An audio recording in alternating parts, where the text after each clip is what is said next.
or maybe I'm not, because it just broke.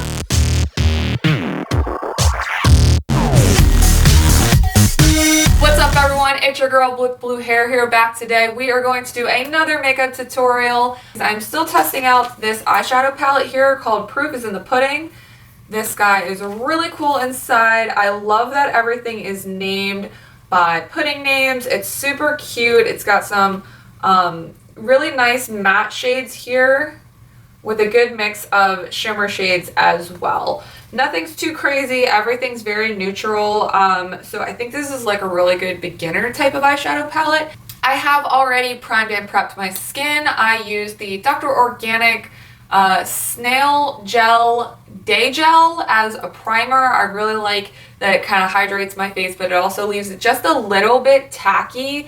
On days when I'm super dehydrated, I can tell because there's no tack to it. So I know that I need to hydrate a little bit better on those days. So we're going to jump right in. I do have a lovely friend here that I get to cover up today, which is really annoying because I rarely ever break out with a pimple that actually needs to be covered up. So I'm not too good at it, but that's okay because we're humans. When we have pimples, they pop up, whatever. I'm going to start how I always do with my E.L.F. HD Lifting Concealer here. This is in shade Fair.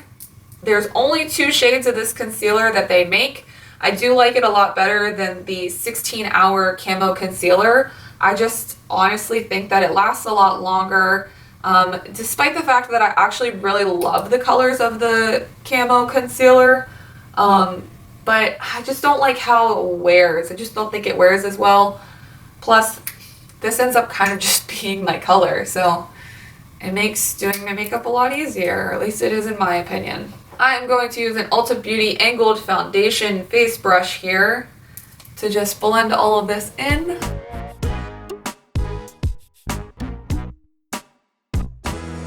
I am so used to doing my makeup the exact same way every day that I really forgot about this guy over here, so let's see what we can do about him.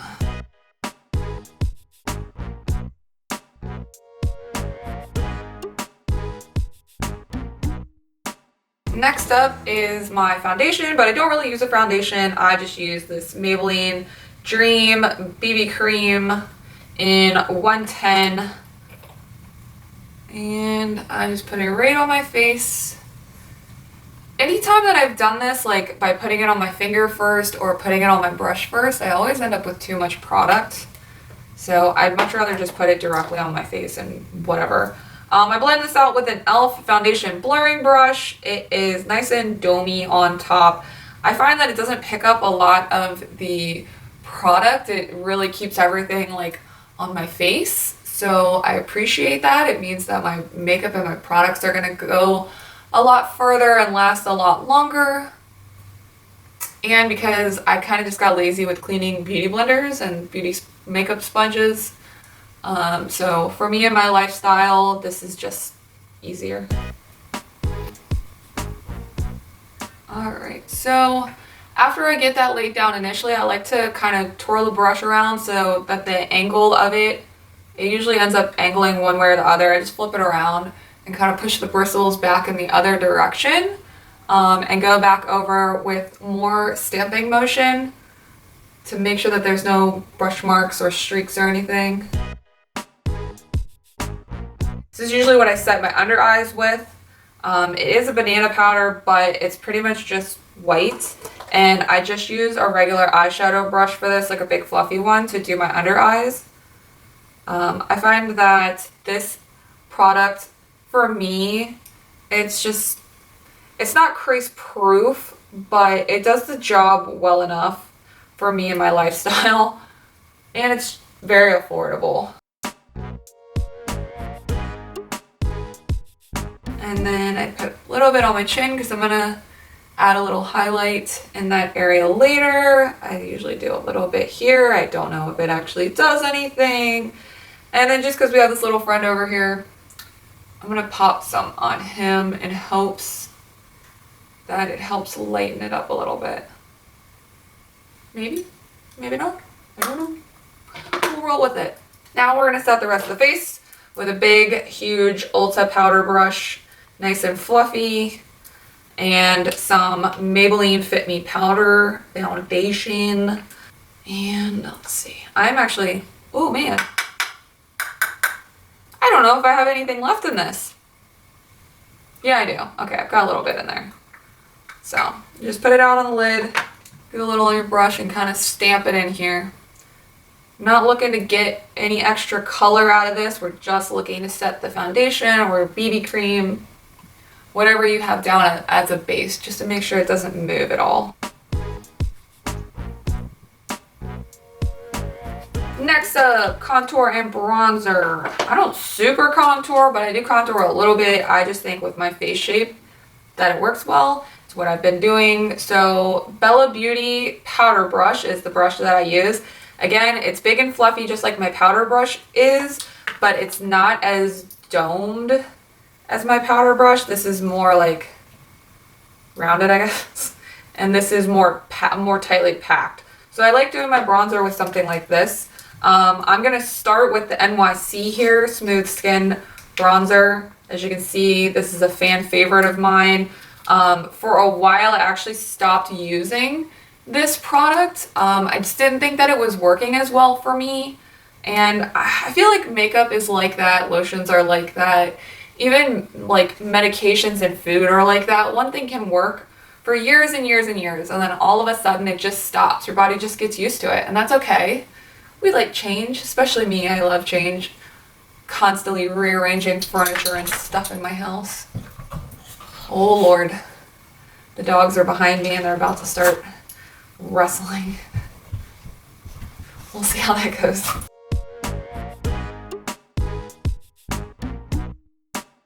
So I'm gonna double up on bronzer with this Pro Contour palette by Profusion here. It looks like this on the inside. There are no names for this palette, but the bottom three colors are all bronzers and colors that you can contour with, and the top are all obviously lighter colors. I don't particularly use the top colors at all. I am going to pack a little bit of the lighter shade over here, just a little bit.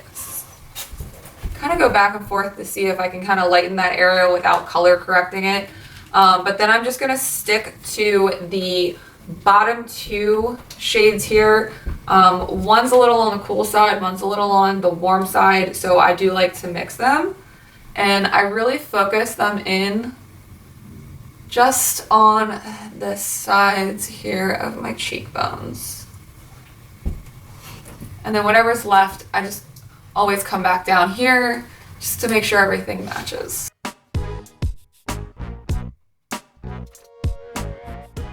I'm going to dive into a little bit of the cool tone color down here at the bottom to just do a little bit of a contour to my nose.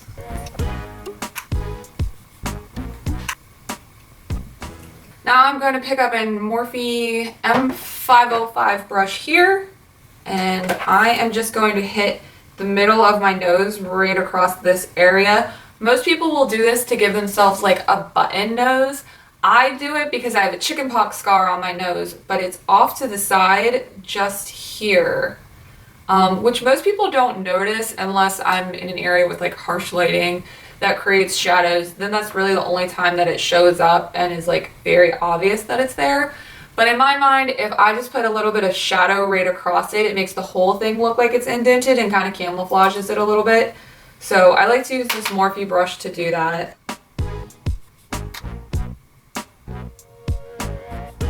And then I like to take the brush that I used for my foundation just to kind of blend these lines out a little bit in case they're too harsh. But that's it for bronzer. And then we jump into another Essence product here. This is the Matte Touch Blush, and it is in the shade 10, Peach Me Up. I really like this because it is very matte. There's no shimmer to it. It's light, but it's super buildable. And it looks like this. It's really cute. Just simple. This is an old E.L.F. brush. I have no idea like what the actual name of it is. I think it's a bronzing brush, but I like to use it for my blush. I don't use very much blush just because my cheeks are usually red to begin with. And I've already covered that up with my foundation and my powder. So this is to just give me a little bit of, you know, pop, I guess. I actually do not use a highlighter per se for my highlighter.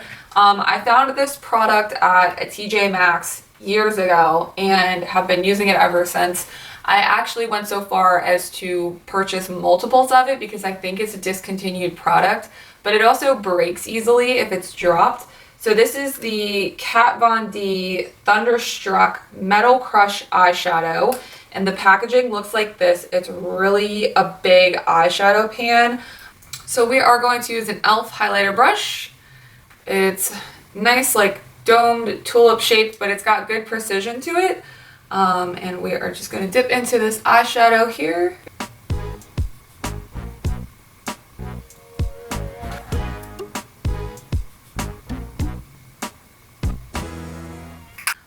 I like to use the Bare Minerals Frame and Define Brow Styler Crayon in Universal Dark. It looks like this, and I recently, only because of the last video that I shot, found out that there is actually a spoolie on the other end of this, which is super helpful. So I'm going to use this spoolie instead of my normal spoolie. I guess for convenience factor, this is a really nice spoolie to have so that you can like take it with you traveling, but don't like it as much as a normal spoolie because I can't really like get in there just because you're kind of rubbing the side of the pencil on your skin. But it's a spoolie nonetheless, and it works. The rest of this just kind of twists right up.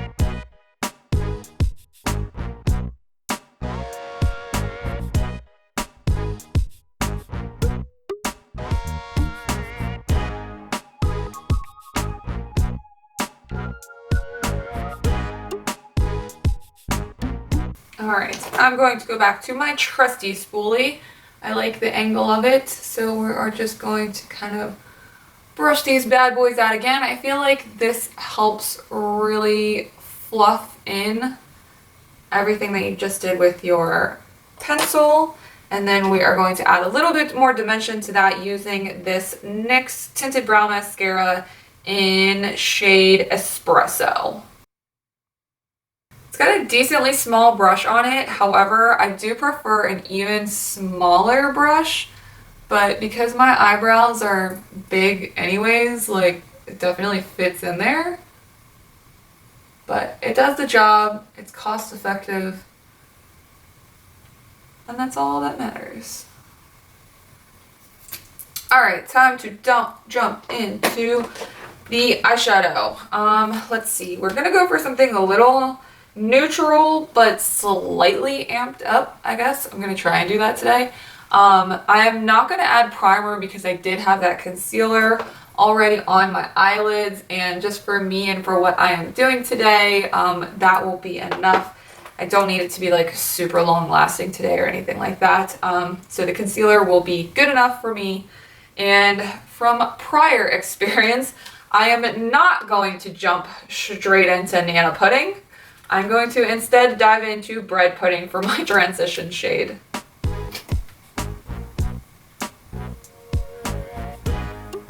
And I have a lot, well not a lot, but I have some excess skin, and I guess this is just like a fat deposit on my eyelid, so I have hooded eyes, but also I do have a scar that goes from here down to here on my left eyelid, so it almost forces this eye to be even more hooded than this eye is.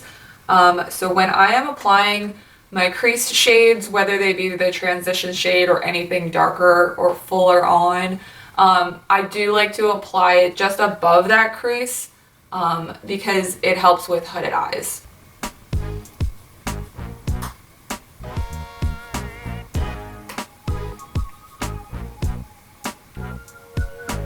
To kind of amp that up a little bit, I'm gonna stick with my M505. I really only use like 2, 3, 4 eyeshadow brushes. I don't think you need a crazy set to do crazy things. Now, if you're gonna do like a cut crease and little details and stuff like that, yes, by all means. You probably do need more brushes than I do, but I am a novice at doing makeup and I don't think I do. So we're gonna stick with this brush and I'm gonna dip into Mango Pudding right here. I think that's a really pretty shade and I'm going to put it just above that crease shade, but also kind of blend it into that crease shade just a little bit. Now, one thing I do like about this eyeshadow palette that I have found is the colors are very buildable. If you keep layering them, they do a good job at building up their color. Whereas I know some eyeshadow palettes, no matter how many layers you put on, it just doesn't show up. I am now going to go into the infamous Nana Pudding. And I'm going to use this on my lid here.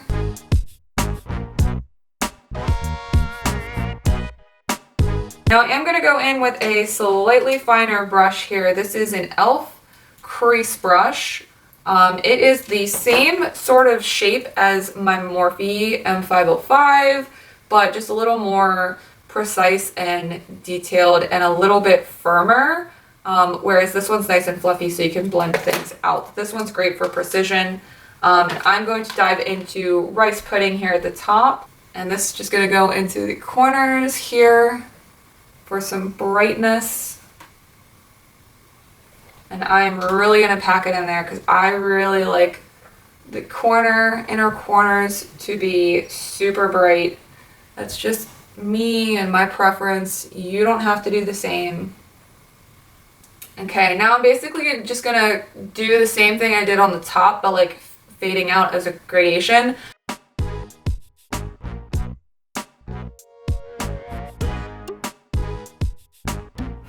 I'm going to dive into Warm Cocoa, which I've only played with by swatching so far, and we're gonna see if we can deepen up these outer corners here and see how impactful this color is.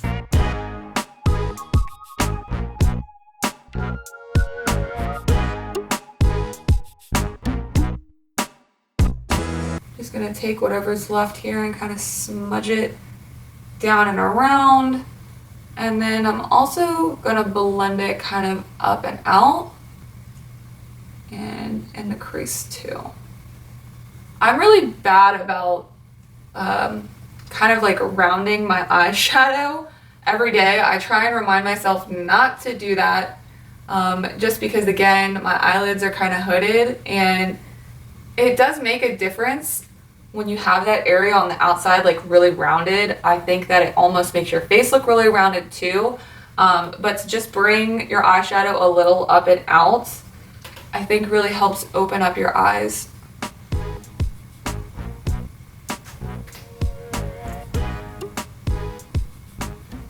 All right, I'm gonna pop back over to my M505 brush because I actually wanna make this thicker of an area and it looks a little patchy when I'm trying to do it with the smaller brush, so I think I'll have a little more success. There we go. It just diffuses it a little better than the smaller one.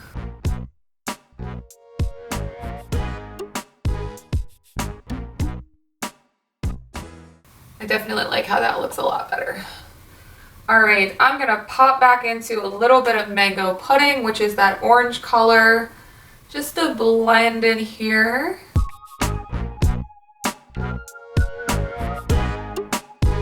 Now I am going to take this paddle brush and I'm gonna go ahead and take almond jelly down here at the bottom because it's super similar to the Warm Cocoa. And I'm just gonna take a bit of that and get it out here on the corner.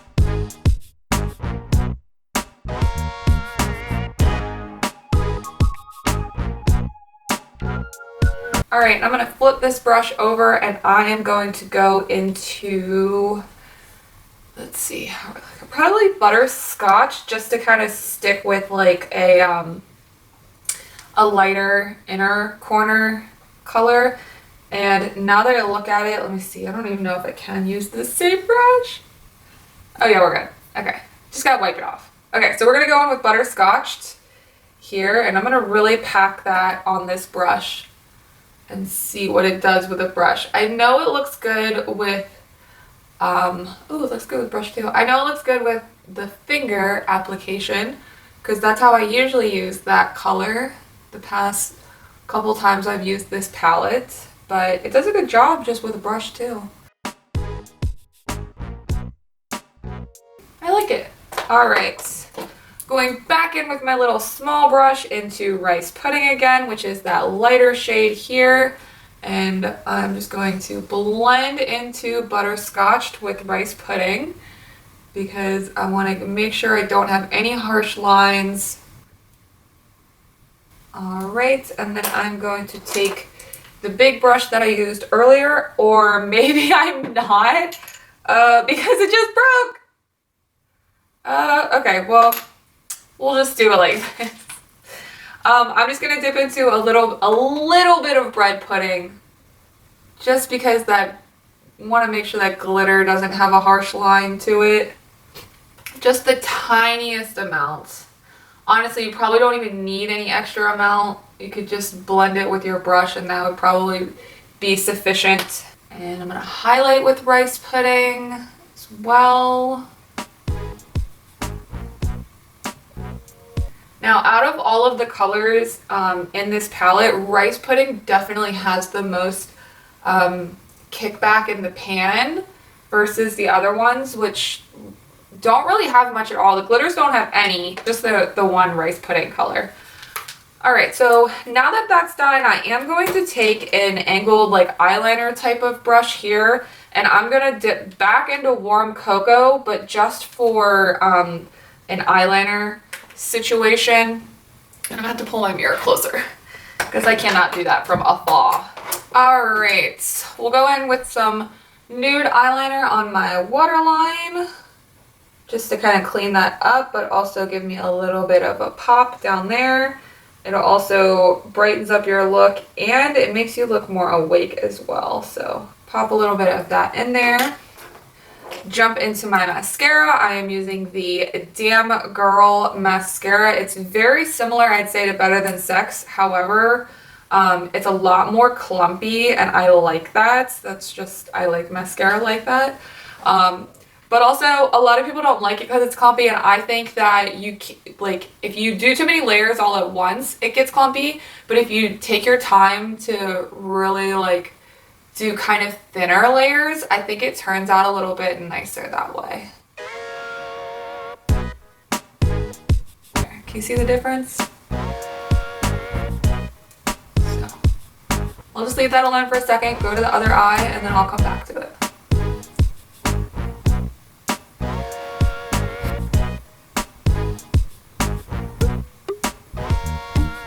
Alright, and to finish this look off, I'm going to use some Lash Discovery by Maybelline.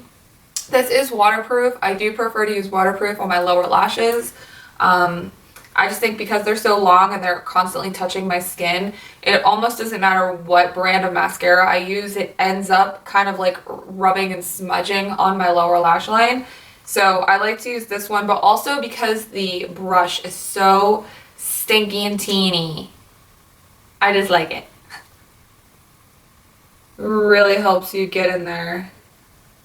And this is another one of those products that's very buildable, but I like my lashes, my lower lashes, to be a little more natural, whereas my upper lashes, I want volume and length for days up there, but not on my lowers. Alright guys, so that is the finished look for today. I think I was able to do something a little more glam, but still kind of like everyday wearable. You guys let me know if you like this look, if you want to see a different look from me, whether it's using the same palette or a different color. Just let me know in the comments below. Also, don't forget to subscribe, support a new YouTuber and a novice makeup artist. Not that I'm ever going to actually be a makeup artist, but I do very much enjoy makeup and playing with it. Don't forget to like this video using the button below, and if you haven't seen them already, check out these videos as well, and I will see you guys in the next one. Bye!